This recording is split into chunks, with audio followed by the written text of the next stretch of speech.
basculer sur le blé américain, le blé qui, pareil, qui a corrigé un peu ces derniers temps, est-ce que la tendance haussière est repartie, Mathieu ?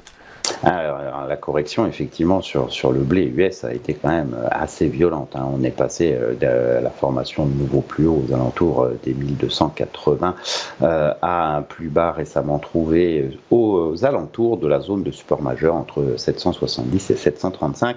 Et effectivement, ce retour, pour l'instant, génère un afflux d'acheteurs à proximité de ce niveau. C'est un niveau qui est renforcé par la moyenne mobile à 100 semaines ascendantes. C'est ça qui est intéressant, c'est que ça a été un support dynamique pendant toute la phase de hausse de 2020-2021 et les cours sont revenus sur ce niveau et on semble retrouver effectivement des acheteurs à proximité de ce point. Si effectivement on prend un petit peu de recul, eh bien la correction pourrait très bien être terminée à proximité de cette zone de support majeur.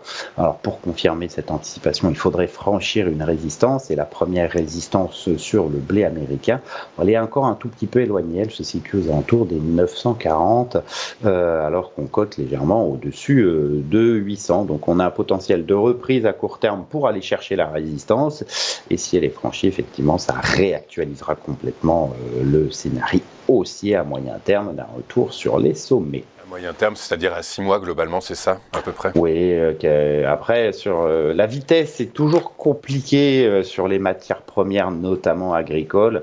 Il suffit d'incendies, de restrictions d'exportation ponctuelles pour que ça s'emballe.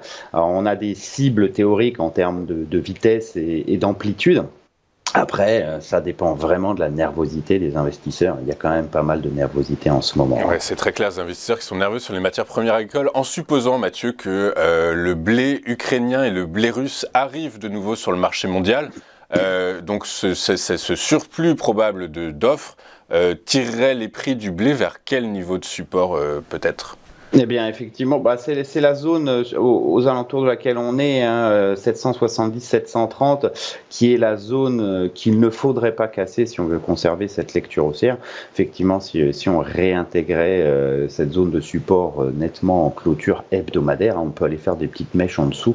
Ça pose pas de problème, mais effectivement, une clôture sous ces niveaux viendrait vraiment abîmer la lecture haussière possible. Pour effectivement un arrêt des conflits et accord, c'est toujours pareil.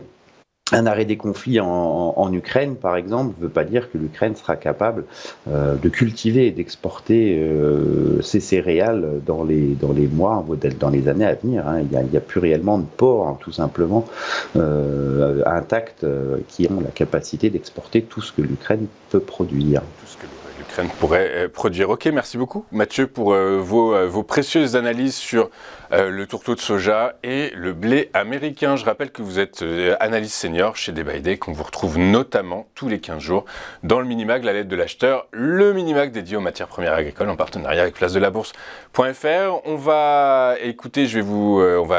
clôturer cette édition du 29 juillet 2022 de la lettre de l'acheteur.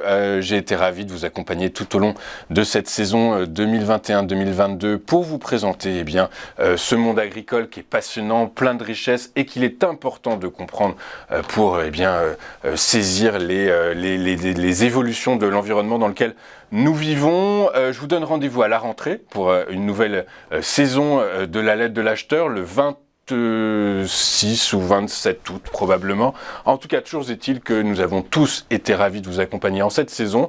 Je vous souhaite de très belles vacances. Je vous donne rendez-vous donc fin août, la dernière semaine d'août. D'ici là, restez connectés puisqu'on va ouvrir une nouvelle édition du JT Vu d'ailleurs, le JT qui se veut aborder des sujets beaucoup plus larges que le strict carcan de la finance de marché. À tout de suite sur Téléfinance.